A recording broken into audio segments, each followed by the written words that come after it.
Have you ever felt the sting of being misunderstood, the moment when your silence was mistaken for weakness? Have you ever stood in a room where someone tried to humiliate you, words sharp, eyes watching, yet something inside you whispered, "Don't react"? That moment, between fury and control, decides who truly holds power.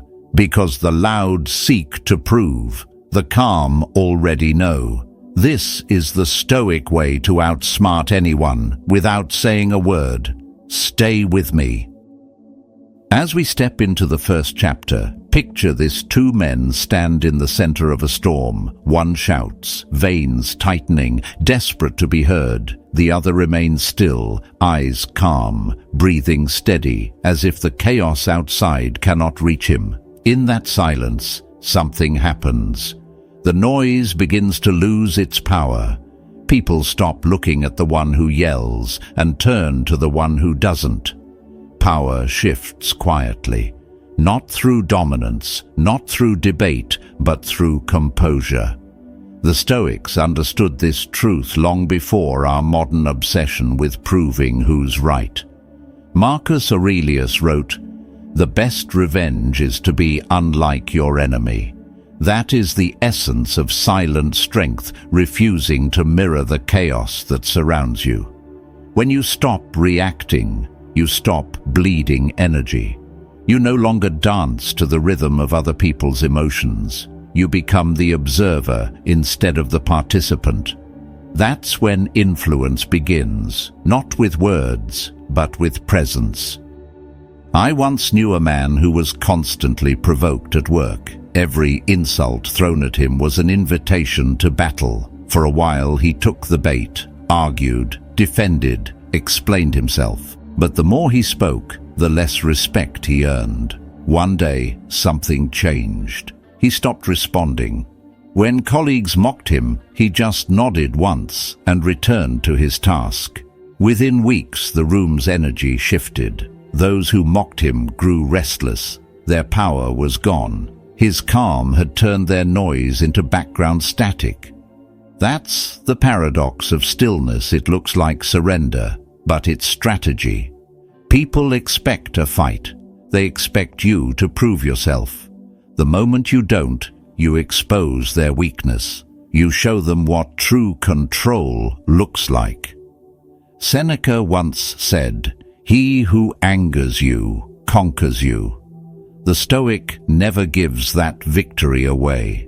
In a world that rewards reaction, silence is rebellion. Every argument you refuse, every unnecessary explanation you withhold, strengthens your inner fortress. You begin to see that not every attack deserves a counterattack. Some deserve your indifference, some deserve nothing at all. This is not coldness, it's clarity. You're not above others, you're simply beyond their control. You understand what the Stoics called apatheia, freedom from disturbance. The moment you master that, no one can pull you into their storm. They can shout, lie, or slander, but you remain the still mountain behind the fog. And here's the beauty of it. Silence doesn't just protect you, it teaches. Your restraint becomes a mirror that reveals the restlessness in others. When you stop explaining, they start explaining themselves. When you stop defending, they start wondering why they attacked in the first place. You've shifted the battlefield from words to awareness.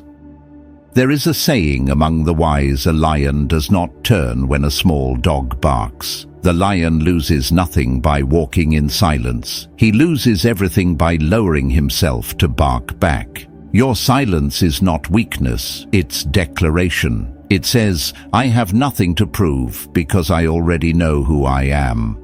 So the next time someone tries to pull you into their chaos, remember this: not every response requires your voice. Sometimes the loudest statement you can make is absolute calm. Stillness is not the absence of action, it is the highest form of it. Because when the world expects noise, your silence becomes thunder. And from that quiet power, you begin to shape reality without a single word.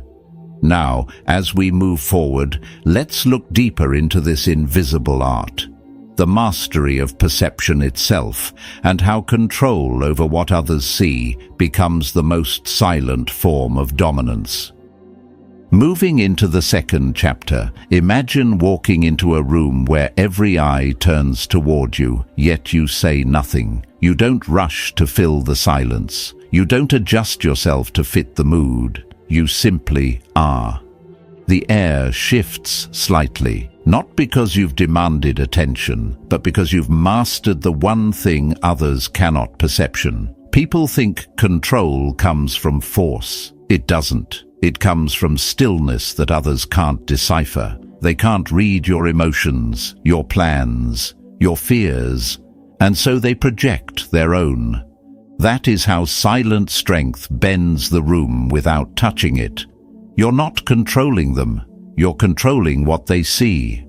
Marcus Aurelius wrote, "Be like the rock against which the waves break." When you live this way, your calm becomes a signal of power. You're not loud, not defensive, not reactive. You simply remain. And in that steadiness, others begin to lose theirs. I remember a man I once worked with, loud, charismatic, always performing. He wanted everyone to know he was confident, yet when challenged, his words cracked, his charm faltered. Then there was another man, quiet, observant. He rarely spoke, but when he did, the whole room listened. Why? Because he never tried to prove himself. His restraint became his armor. His calm created tension in others. They couldn't tell what he thought, what he wanted, or how much he knew. He had turned silence into authority. That's what the Stoics called mastery of appearances. You don't fake strength, you embody it. You let others reveal themselves while you stay unreadable. You're not hiding, you're conserving power. You're teaching the world how to treat you without uttering a word. Seneca once warned, "What need is there to weep over parts of life? The whole of it calls for tears." He meant that life will expose you again and again. But how you carry yourself amid that exposure determines whether you look like a victim or a master. When you maintain composure in chaos, people instinctively trust your stability. They start to look to you for cues. They feel your gravity. Think about this when you walk through a storm and your face doesn't flinch. You become the calm others crave. You don't tell them who you are, they decide it for you. That's the quiet genius of perception. The less you reveal, the more they imagine. And their imagination often builds you larger than you are. The world is full of people explaining themselves, defending their choices, pleading to be understood. Let them. Because the more you explain, the more you lose shape in their eyes. Mystery commands respect. Silence commands attention. Composure commands belief. When someone questions you, pause. Let silence do the heavy lifting. When someone doubts you, smile slightly, never defensively. Their uncertainty about your calm will say more than any speech could. The moment you stop trying to convince, you begin to convince effortlessly. This is not manipulation, it's self-command. The Stoic doesn't control others through deceit, but through unwavering discipline. You become so centered that others must navigate around your stillness. It is the difference between a leaf blown by the wind and a mountain shaping it. So remember, this perception is not about illusion, it's about alignment. Align your words, your tone, your posture, and your silence until they tell the same story, steadiness. That is the story people will remember. And in that steadiness lies freedom. Because once you learn to shape perception, no rumor, no slander, no outburst can define you.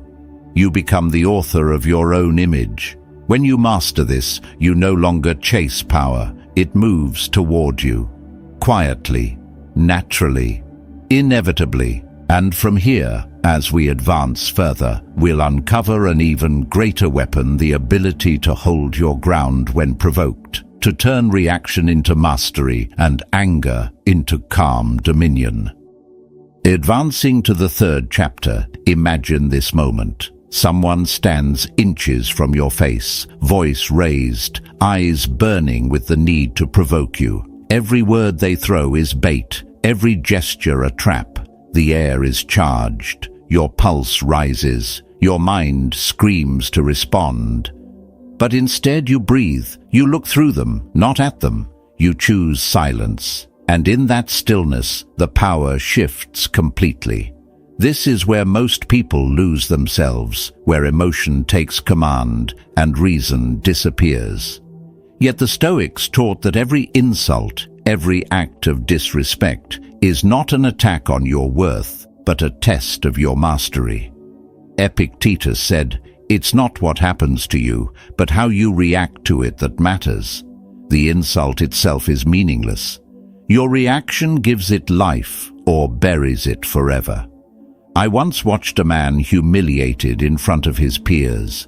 His colleague mocked him openly, expecting a reaction. Everyone in the room braced for an explosion.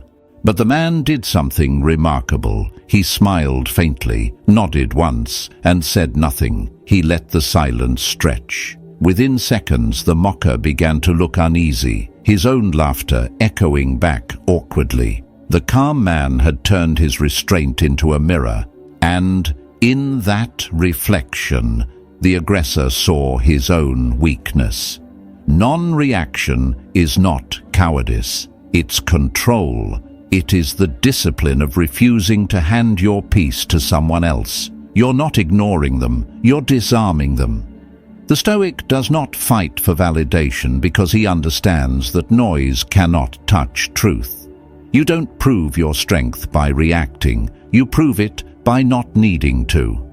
Marcus Aurelius wrote, "You have power over your mind, not outside events." Realize this, and you will find strength. When you refuse to react, you reclaim that power. You reclaim yourself. Every time you stay silent in the face of disrespect, you remind the world that your emotions are not for sale. You become untouchable. Picture a storm crashing against a stone wall. The wind screams, the rain hammers, but the wall does not answer. Eventually the storm exhausts itself and moves on. That is the essence of non-reaction. The world throws chaos at you, and you remain unbroken, untouched, unmoved. The one who shouts reveals their instability. The one who remains calm reveals their command. I've seen people destroy themselves trying to win every argument, defend every misunderstanding, correct every rumor. They think they're protecting their reputation, but all they're doing is proving how fragile it is. The Stoic way is different. You let truth defend itself. You let silence do your speaking. Because once you no longer need to convince, you've already won.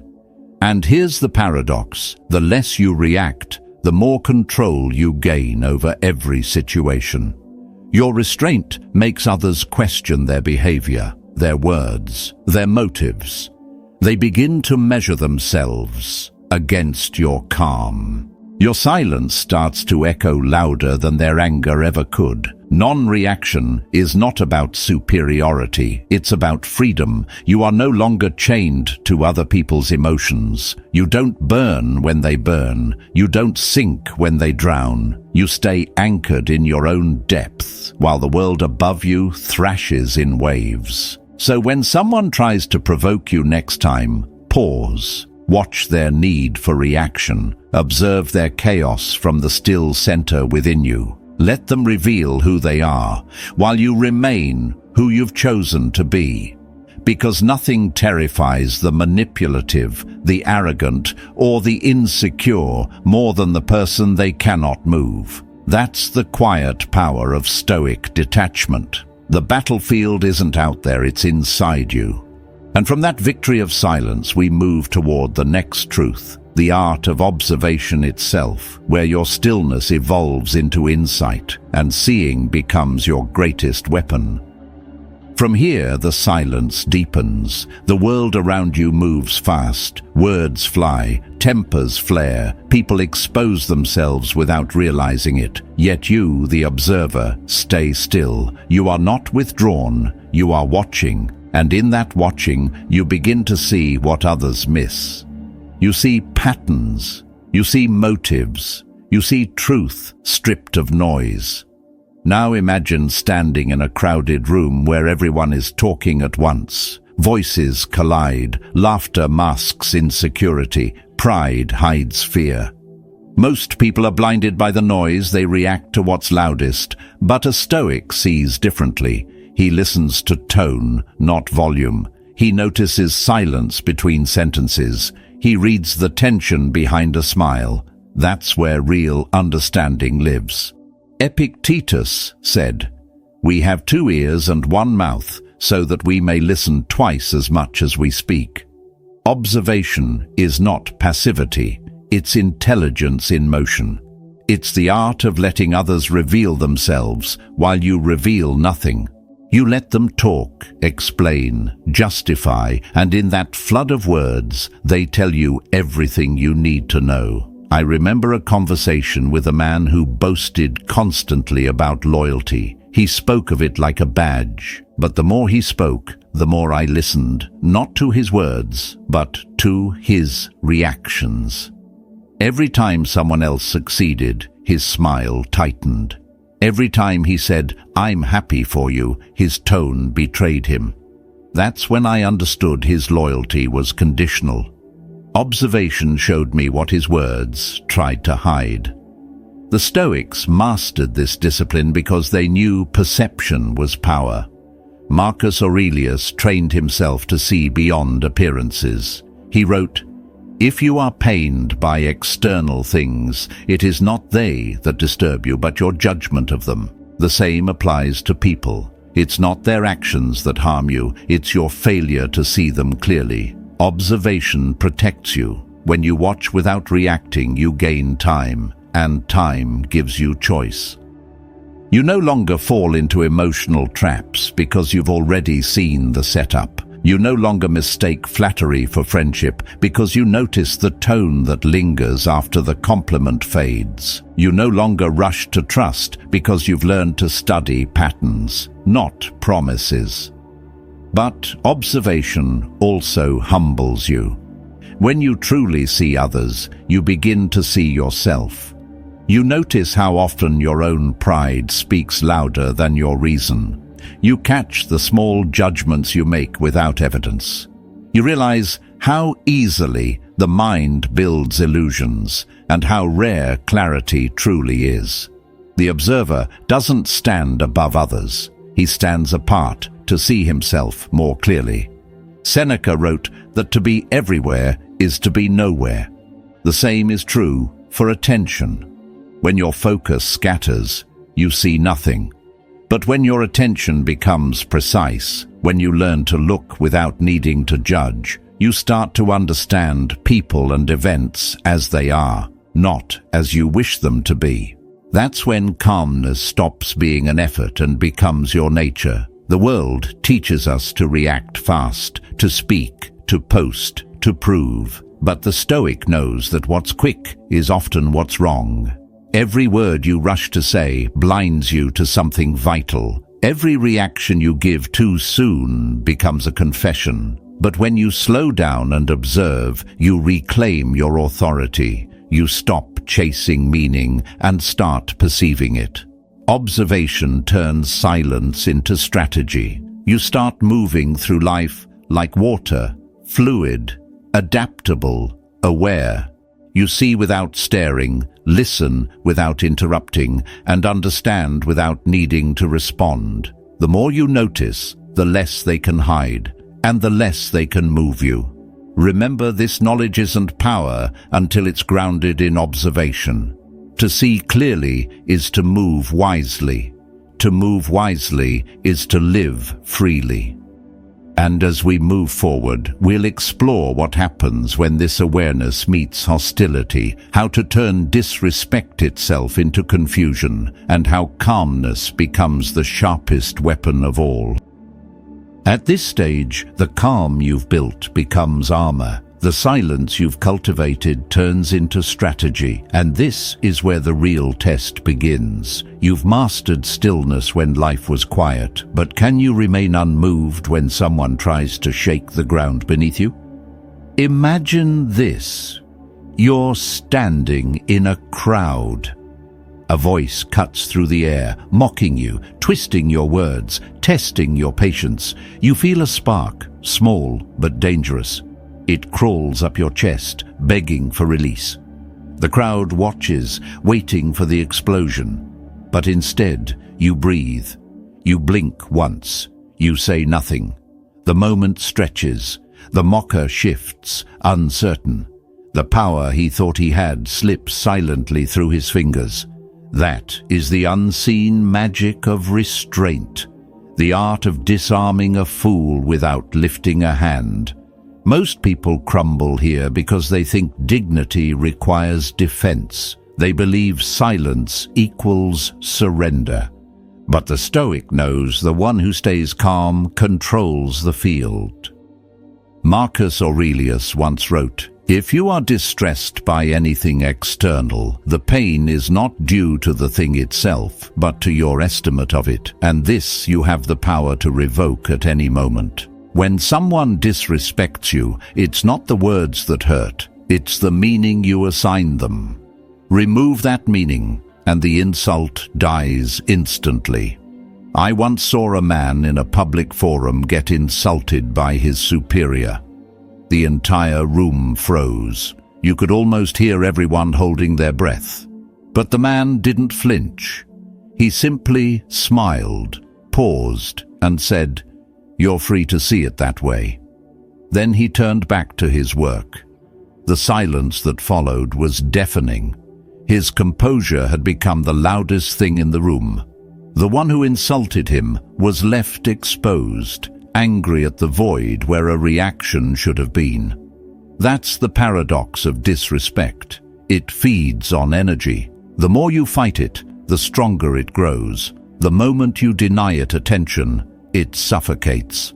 The Stoics understood this deeply. Seneca said, "He who laughs at insults is invulnerable." He didn't mean mock others. He meant recognize that their attempt to hurt you says more about them than about you.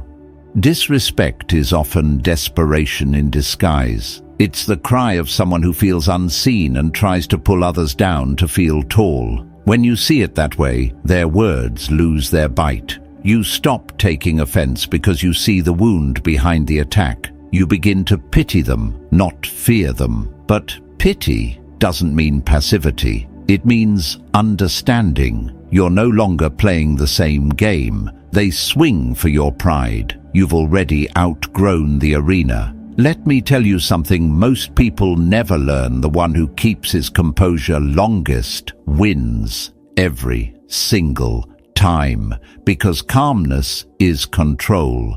The more emotional someone becomes, the more predictable they are. The more predictable they are, the easier they are to outsmart. When you remain calm, you create confusion.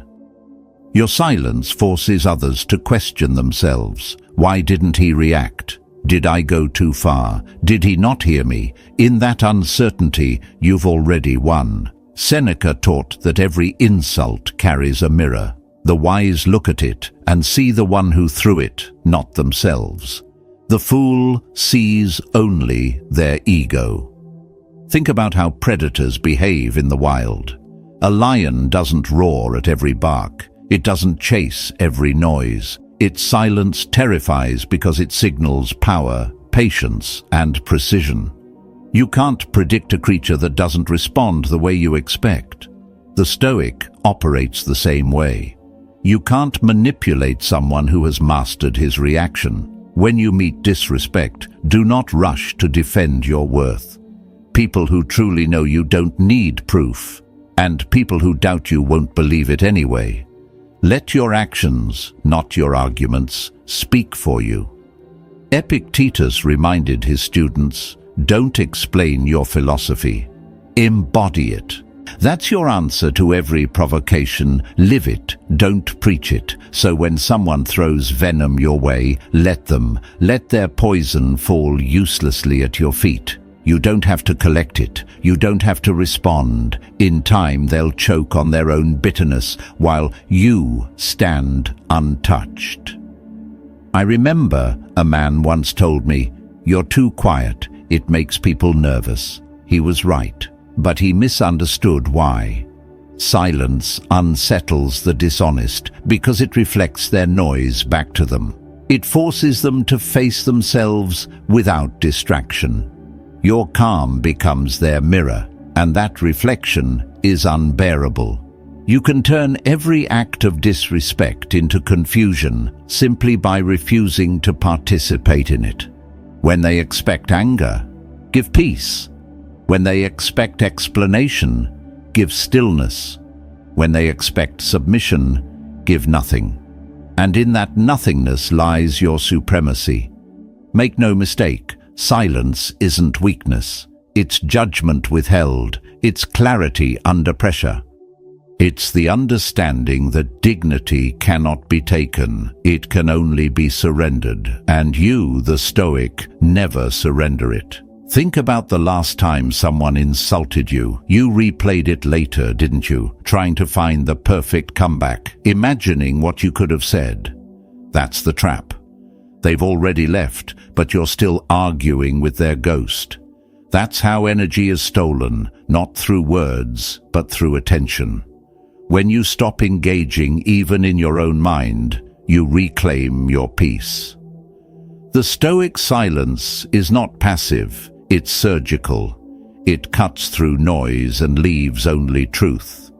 In time, people will notice. They'll realize you're not easily provoked. They'll start choosing their words carefully around you. Not because you demand respect, but because your presence commands it. Your calmness becomes contagious. Your boundaries unspoken but undeniable. Disrespect doesn't define you. It reveals others. And when you meet it with grace instead of fury, you expose who they are while confirming who you've become. So when the next insult comes, don't tense. Don't rush to fix the moment. Just breathe. See it as a test, a stage built for your composure, because the greatest revenge is not to humiliate them. It's to make them realize they can't reach you anymore. Your silence is not escape, it's elevation. It's the quiet realization that your peace costs too much to give away for free. Remember this. Those who try to break your calm are fighting their own chaos. Don't join their battle. Let them drown in their noise while you remain anchored in your stillness. Because the Stoic doesn't conquer others, he conquers himself. And when you conquer yourself, no insult, no opinion, no disrespect can touch you. You stand above it, calm, grounded, and free. That is how you outsmart them without saying a word. You don't fight back. You don't explain. You just let silence do the talking. And as we approach the final step, we'll see how this silence, this unshakable calm, becomes something even greater, a way to win every war without ever entering the battlefield. Entering the final chapter, imagine this. Two warriors meet at dawn. One sharpens his sword, pacing in the dirt, restless for the fight. The other stands motionless, eyes calm, hands empty. The crowd expects blood, but the calm one never moves. He doesn't need to. The battle ends before it begins, because the one who has mastered himself has already defeated the world. This is what it means to win without war, to walk through chaos and remain whole, to face insult, envy, manipulation, and never let them touch your peace. You don't fight every shadow that moves. You don't swing at every echo. You understand what the Stoics understood, that real strength is invisible and real victory is silent. Marcus Aurelius wrote, "The best way to avenge yourself is to not be like your enemy. Those who live by noise cannot comprehend calmness. Those who seek conflict cannot understand restraint." So when you stop reacting, you become untouchable, not because the world changes, but because you no longer need it to. Every fight demands a reaction. The world provokes you, not to destroy you, but to recruit you. It wants you to respond, to lower yourself, to play its game. Every time you answer in anger, you've already lost something far greater than the argument. You've lost clarity. The Stoic refuses that trade. He walks through noise as if it were air, unbothered and unseen. There's an old story about a general who faced an army twice his size. His men were terrified, but on the morning of battle, he gathered them around a fire, flipped a coin, and said, "If it lands on heads, we win. If it lands on tails, we die. With honor." He threw the coin. It landed on heads. The soldiers roared and charged into battle, fearless. They won against all odds.